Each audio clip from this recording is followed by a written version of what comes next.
Hey everybody, thanks for pressing play. In this video we're looking at this car here. This is a 2017 and it's a Honda CRV, and this is a 1.6 diesel and it's what's called an SE Plus model. And in this video we're going to have a look around the outside of the car and the inside of the car, and we'll go for a drive as well.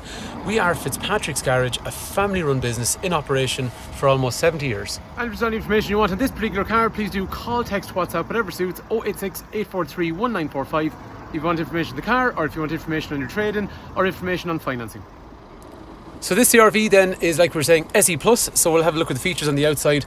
It's a really nice looking colour. This is what's called polished metal. I have never seen a Honda not look well in polished metal, and this is the exact same as well. So they're a really cool looking cars. So we're going to have a look at some of the features on the outside that make this car nice. And what I like about these is they're a bit different to all the Qashqais and Tucsons and Sportages that you see littered everywhere on the road. Starting on the front of the car, nice things I like on them is the daytime running light wraps all the way around the headlamp, and they're also the parking lights as well. And then as you see, there's nice chrome along the fog lights as well as up around the grille, and they complement each other quite nicely. And there's brushed aluminium on the bottom of the bumper. The front parking sensors are standard on this particular model of car, and the wheels are a nice diamond cut finish, so you see the way they're really shiny and reflective. That's cool at night time or on a really sunny day. It looks really well as well. Moving around to the side of the car then, you'll see there is nice chrome surround which goes around the windows, and there's brushed aluminium roof rails on the top of the car as well, which match some of the chrome and brushed aluminium we've already seen. If you look at the back of the car then, it's got nice brushed aluminium down along the bottom of the bumper, and you can see there's parking sensors in through there as well, and there's chrome along the top as well, and again that matches the brushed aluminium and chrome we've already seen on the car. And then there's nice LED style tail lights on the rear of the car. The key's got some neat features, which means we can actually we can turn on the lights using the key, but we can also let the windows down as well. And the other thing as well then is you can hit the lock button twice and it allows you to retract the windows, but watch the wing mirrors, they also retract as well. Let's go for a drive. So first thing is on the CRV, you notice straight away you're nice and high, which is fine because it's an SUV. Get a good steering position because you've got rake reach. Gear stick is in a lovely place. The armrest actually is in a nice place. It goes back and forwards, which you'll see in a sec. It's just nice. Steering feel is nice. Gear stick is nice and accessible, but it's high up. But we get lots of SUVs at the garage here, but this is definitely one of my favourite. Within that bracket of about kind of 115, 120 horsepower. I remember when these cars came out, people used to be kind of whinging because they were saying, okay, it's a 1.6, it's a big body, the old one is a 2.2, we won't be able to pull it along. I am telling you now, this car ain't got a bother in terms of pulling along in any gear at all. 300 newton meters, it's 120 horsepower, but it's got 300 newton meters of torque. It's way more responsive than most of the other SUVs that we sell in this segment. And it's got a nice chassis too, so when you go into a back road, like we're going to go onto now here as well, it actually, to be honest with you, I know I'm driving a CRV, but it ain't far off a Honda Civic in terms of how it feels. This type of road here, which has got plenty of bumps and compressions and turns, it requires a car, we'll say, that feels good in terms of a chassis, and it also requires a car that's kind of torquey to pull it up little hills like this. This is an enjoyable SUV to drive. I've been driving these since they came out, God, 7 years ago now I suppose. But on a back road like this, I was always able to drive them on and not feel like I was driving something that was wavy. They are quite sure-footed. Again, don't take my word for it, come try it yourself. But that engine on a hill like this just pulls along nice. What we can do now in a sec anyway is we'll join the motorway and we'll get from 0 up to 120 and you'll see what I mean. This particular example drives really nice. It is a car that's got a full service history. Mileage is good. The car drives very well. And the cabin's actually nice and quiet as well. So say for example we're going to come onto this road here. We'll accelerate from first up a hill, mind you. It's a bit wet. First gear, second gear,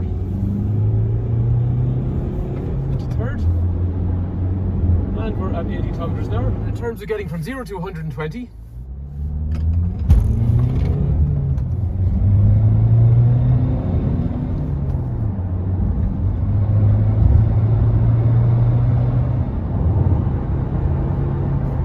these cars drive really well. There's no point in me telling you, if you're coming looking at a car like this, there's no point in me telling you that it drives well, then you come and you're disappointed.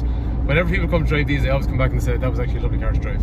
And fuel efficiency is damn good in these cars as well. Normal people average somewhere in the region of about 50 to 55 miles per gallon, about kind of early 5s, 5.1, 5.2 litres per 100 kilometres. So if you're looking for an SUV that's actually got a good responsive engine, it's got a good chassis that's enjoyable to drive, but it can still do all the family stuff, then these are definitely worth considering. And in terms of reliability, these cars have been super reliable. This engine's been out since 2013, and injectors, turbos, intercoolers, all that kind of stuff, clutches and flywheels, they have been bang on. So anyone that was ever worried about this engine, it is absolutely bulletproof. I think what's nice about these, they actually look a bit different than everything else on the road, because so many of the Korean manufacturers and a lot of the other manufacturers, they make very similar looking cars. These are a little bit distinctive. Anyway, let's have a look to see what's on the inside of the car. From the inside, one of the things on these cars that people love is this absolutely massive boot. It's so much bigger than some of the other manufacturer SUVs. On each side, there's little handles like this. When pulled, they actually drop the seats down. You end up with a load area that's pretty much as big as a light commercial vehicle.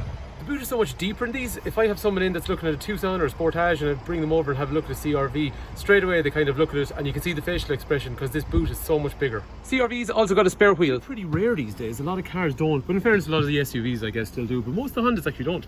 Anyway, in the rear of the car, I've got an armrest over here, which is nice and comfortable. It's got two drinks holders in through here as well. And then in terms of legroom and headroom, when I close the door over, this is the headroom I have. This is the legroom I have sitting behind someone like myself that actually driving the car, and then as we said already, there's a nice privacy glass on the rear. Common question for most people is, can you get 3 child seats across the back? Okay, you can get 2 child seats and a booster in through the centre, or an adult in through the centre. You can squeeze, and I mean squeeze, 3 child seats across the back, but you won't be able to use Isofix in that point. That's where you're using the 3 safety belts. It is doable, I've seen people do it, but you're better off buying a 7-seater car with 3 independent seats if that's what you're looking for. But I will say one thing, it is definitely wider than something like the Sportage, Qashqai or Tucson. Seating then, this is the kind of view that I'm going to have around me, and down through here then we can see there's also ventilation for myself in the back.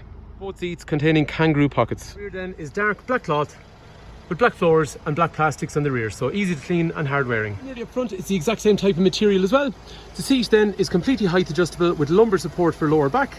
Then there's a rake reach steering wheel which is fully adjustable in and out. We have over here controls for electrics for windows and mirrors, and down to the right hand side, econ function which reduces how aggressive our cruise control is, and air conditioner in favour of efficiency. And then we have controls for traction control, turning on or off the alarm, and also parking sensors front and rear. Like most cars, you'll have a multifunction steering wheel which has speed limiter and cruise control over through here. Controls for radio on this side, and we've also got the iMid up here to give general information such as things like clock, average speed, fuel efficiency. Bluetooth controls are on the steering wheel, but a lot of people tend to use the touchscreen, which we'll see in a minute. And these controls here are for trip computer again, just for average speed and fuel efficiency and general information like that.